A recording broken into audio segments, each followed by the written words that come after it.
From AI-driven battlefields to a new wave of data center shortages, here are the tech stories you can't afford to miss this week.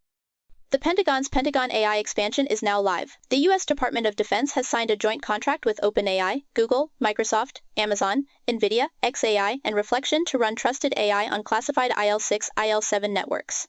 Over 1.3 million service members are already on the secure DoD AI platform. Meanwhile, Anthropic was removed from the approved supplier list over supply chain and cybersecurity concerns, despite a prior $200 million deal.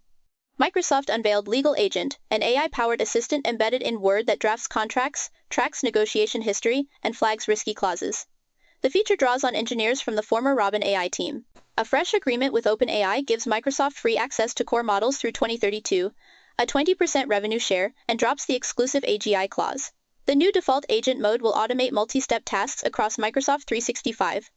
Meta's Enterprise AI now handles 10 million conversations per week, a tenfold jump since the start of the year. Its ad creation AI is used by 8 million advertisers, lifting conversion rates by 3%. Stripe released Link Wallet for AI agents, enabling bots to pay, book tickets, and purchase goods with OAuth-protected approvals. Salesforce announced a bottom-up AI roadmap, iterating weekly with enterprise customers via its new Agentforce platform. Google CEO Sundar Pichai confirmed that search queries hit an all-time high in Q1 2026, driven by AI. The Gemini Assistant is now baked into millions of vehicles equipped with Google, built-in superseding the classic Google Assistant. Canonical's Ubuntu also ships with the built-in AI assistant, though it will politely refuse a user's request to turn off the switch. In India, ChatGPT Images 2.0 amassed roughly 5 million downloads in its first week, thanks to strong support for non-Latin scripts and creative thought process variations. Yet a Gen Z survey shows 74% use chatbots monthly, but only 18% feel optimistic about AI, citing job security fears and classroom integration challenges. Fiverr reports a surge in AI-generated biblical storytelling videos, highlighting the rapid commercialization of AI-created media. OpenAI has restricted access to its Cyber and GPT-5 cyber models to a vetted group of critical cyber defenders. The company also publicly disclosed a training run bug that caused the model to emit the words goblins and gremlins during reinforcement learning. Biotics AI secured FDA clearance for an AI-driven ultrasound tool that flags fetal anomalies. Swedish legal tech startup Legora reached a $5.6 billion valuation with $1 billion RR, positioning it as a direct competitor to Harvey's $11 billion market cap. Scout AI, founded by Colby Adcock and Colin Otis, closed a $100 million Series A to build the autonomous vehicle AI Fury. The firm already holds contracts with DARPA and the U.S. Army. Firestorm Labs raised $82 million Series B for its portable drone factory XL, backed by a $100 million U.S. Air Force order. Meanwhile, 137 Ventures backed by SpaceX committed $700 million to a growth fund focused on defense, AI, and industrial systems. BMW I Ventures launched a $300 million fund targeting agentic AI, robotics, autonomous vehicles, and advanced materials. Indonesia's Compass VC unveiled a $160 million vehicle for physical tech startups in manufacturing, logistics, and sustainability. Coatue is building a new AI-focused data center campus and has partnered with FluidStack to provide Anthropic-compatible compute. Earth AI announced an internal lab that cut OR analysis time from 6 months to 5 days. Parallel Web Systems, led by former Twitter CEO Parag Agrawal, raised $100 million Series B at a $2 billion valuation to deliver web research APIs for AI agents. Shape secured an $8 million seed round for a community chat app that keeps AI-driven conversations alive. Pursuit, an AI sales platform for U.S. state and local governments, closed $22 million Series A with Bill Gurley and Jack Altman on board. Oracle's Larry Ellison pledged $300 billion to OpenAI for a dedicated AI data center, shifting Oracle away from traditional databases. Netflix introduced a vertical clips feed, mimicking TikTok, inside its mobile app. Instagram tightened its Discover policies. Non-compliant accounts lose recommendation privileges for 30 days. Spotify rolled out a Blue, verified by Spotify badge to separate human artists from AI-generated tracks. X, formerly Twittery, launched a fully AI-powered ad platform to revive revenue. TikTok unveiled a campus hub for university students, supporting group chats of up to 300 members and personalized feeds per campus. Uber and Hertz are teaming up on a robotaxi service.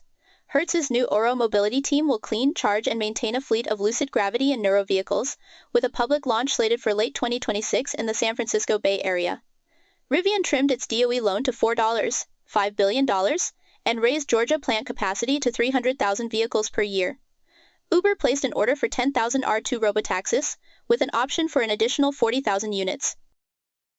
GitHub patched a critical remote code execution bug in under 6 hours, thanks to Wiz's AI-driven scanner verification, took 40 minutes, deployment 2 hours, and no exploitation was observed. Linux suffered a severe copy fail vulnerability, CVE 2026-4.34.1, affecting every distro released since 2017. A malicious Python script can now elevate to root. Ubuntu Canonical endured a massive 3.5 Tbps DDoS from the group, the Islamic Cyber Resistance in Iraq 3.4 team, crippling its API, website, and update services. A separate high-severity cPanel flaw is currently being exploited to bypass login and seize server control.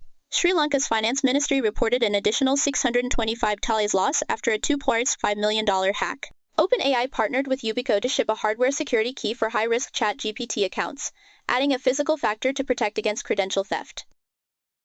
The EU has accused Meta of breaching the Digital Services Act for insufficient protection of children under 13, proposing fines up to 6% of global revenue, roughly $12 billion.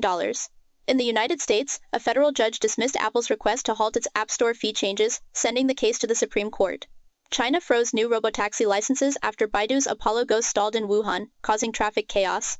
Former FBI Director James Comey faces a DOJ indictment over an Instagram post deemed a serious threat to former President Trump. In India, Amazon and Meta are lobbying the NPCI to curb Google Pay and PhonePe's dominance, which now commands about 80% of UPI transactions. The ongoing OpenAI Musk litigation continues to expose inconsistencies in Musk's statements about OpenAI governance and talent poaching. Motorola's 2026 Razr line returns in 3 tiers. The Razr Ultra at $1, for $99 PEV with a 5,000 nit display and Gorilla Glass Ceramic 3. The Razr Plus at $199, and the standard Razr at $799. All models now meet IP48 DDA10 standards. Apple warned of a looming RAM shortage driven by AI workloads, saying supply constraints could hit production as early as June. Samsung echoed the warning, projecting a global RAM deficit that may persist until 2030. A community developer released a soft mod that installs Linux on the PlayStation 5, enabling 4K XPSP gaming. Blaze Entertainment launched a Commodore 64-style handheld for $130, preloaded with 25 exclusive titles. And Vernix RG Rotate handheld, priced under $100, ships with Android 12 and solid PS1 N64 emulation.